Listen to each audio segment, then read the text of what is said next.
What's going on? Welcome back to Financial Journey. So today we're going to talk to you on Lucid. I want to go over some of the current data points, talk on what's been coming out from the company itself, and go over everything else you need to know. But first, make sure to hit that thumbs up and subscribe. Always greatly appreciate that. And with that said, let's get right to it. So currently it is down 3.67%, relatively low for volume. So 14.3 million shares were traded, 26.3 is the average. And this is night and day difference versus last week. There was a lot of money flowing into Lucid, and now I guess yesterday and today just not so much. A lot of bearishness kind of came from Monday. So a lot of analysts started to say that, you know what, the Feds won't be cutting rates anytime soon. If anything, it'll be at the tail end of Q4, and there's a lot more pain potentially coming.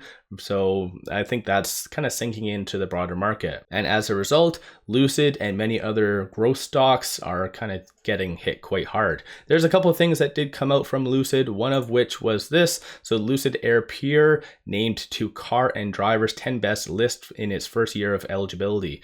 And so based on this, I don't think it's any new surprise for Lucid just to get amazing awards, because we do know that our technology, our product is bar none.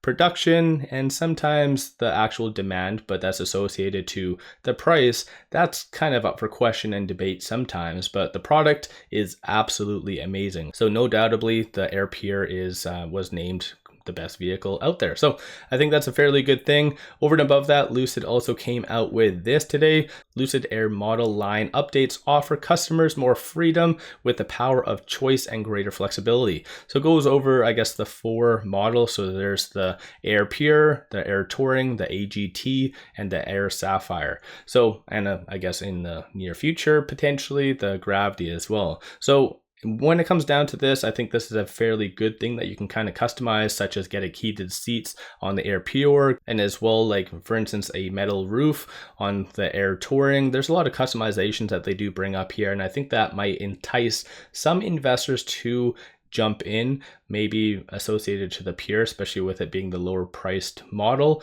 But still, I think no matter what, we'll just have to sit tight and wait. Some of the kind of additions that you can kind of see right here is the heated steering wheel, heated rear seats, soft closed doors, and whatever else. I think the big thing that might be a good seller is the stealth appearance, which it does say now available at more accessible price, because I believe, don't quote me on it, but I think it was around 5,000 or maybe a little bit more.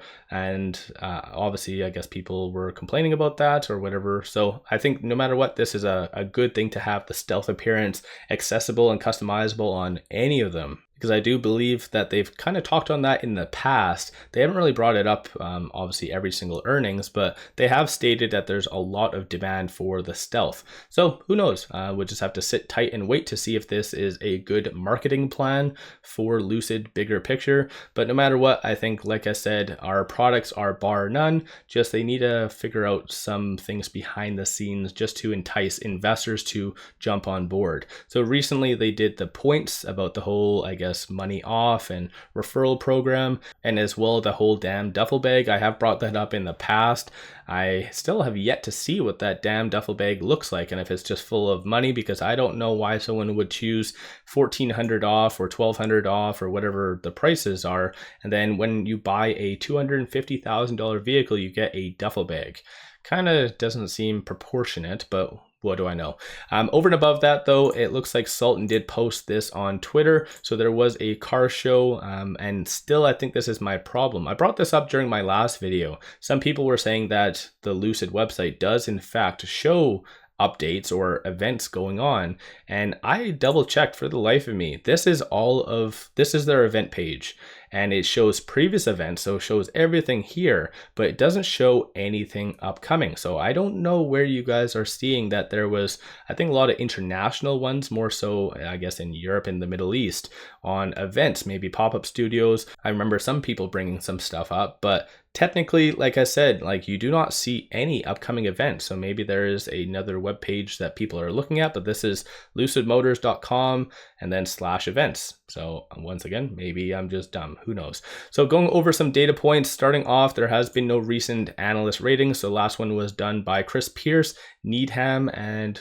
31% success rating, so take that with a grain of salt. No price target when it comes down to that. But I'll go over shorts. So I'll give you a quick overview of that. So right now shorts are increasing 367,000 shares, 28.6% of the free float is being shorted, 253.36 million shares overall are being shorted, and cost to borrow average is 17.3%. Through Interactive Broker, short availability does indicate that there is 0 shares available to be shorted. So kind of interesting. Also on a side note, I have been doing some pre-market videos where I include Lucid, Mullen, Tesla, Rivian. Like, are you guys liking that or not so much? What's your viewpoint on those pre-market videos? But moving on to options. So far today, we're just about to head into power hour. There's $397,000 in calls being purchased versus 3.36 million in puts. So people are anticipating for Lucid to continue to trend down. Looking at some of the call options as being purchased, oddly, you do see a abnormal amount for the January the 19th expiry date at the $6 strike price, 11,000 in fact, and overall there's around 45,000 in open interest at that strike price. So someone out there believes that Lucid is going to go up. So maybe there's some information out there that I'm not really privy to. Who knows? Let me know your thoughts. When it comes down to puts though, it is anticipated to, looks like be sub $3 by the end of next week. But moving on from this, talking on some technicals with it at $4.20, it is right now between this S1 and the pivot. So $3.76 is that next strong support. I wouldn't really consider this pivot point being broken right now because it's kind of still flirting with it right now. So $4.23, depending on how it closes today, is either going to be support or resistance. And then above that is $4.70. So that's the next strong resistance. So one reason why it's also going down is just the technicals. It didn't really have enough to break above this R1. So it's just pulling down a little bit and consolidating. And just looking at some of these data points. So pulling up good old Lucid right here. So looking at the momentum indicator shows number of retail investors are getting out. And then looking at stochastic, you do see a deviation, so red line above the black showing a bearish sentiment, and as well it is at 65, so arguably could be considered overbought somewhat. So I think both points are causing it to go down along with the broader market. So let me know your thoughts on Lucid. Give yourself a shout out. Have you been buying today? Have you been selling? What have you been doing with Lucid? Don't forget to hit that thumbs up and subscribe. Always greatly appreciate that. And one final thing, take advantage of this promo. Even shows Lucid on the actual picture right here. But sign up for an account with 𝗪𝗧𝗛𝗛, throw $100 at it, and you get 5 free stocks. Each stock is valued up to $2,000. Take advantage of this. Link in the description below and also the comments. With all that said, I appreciate all of you watching.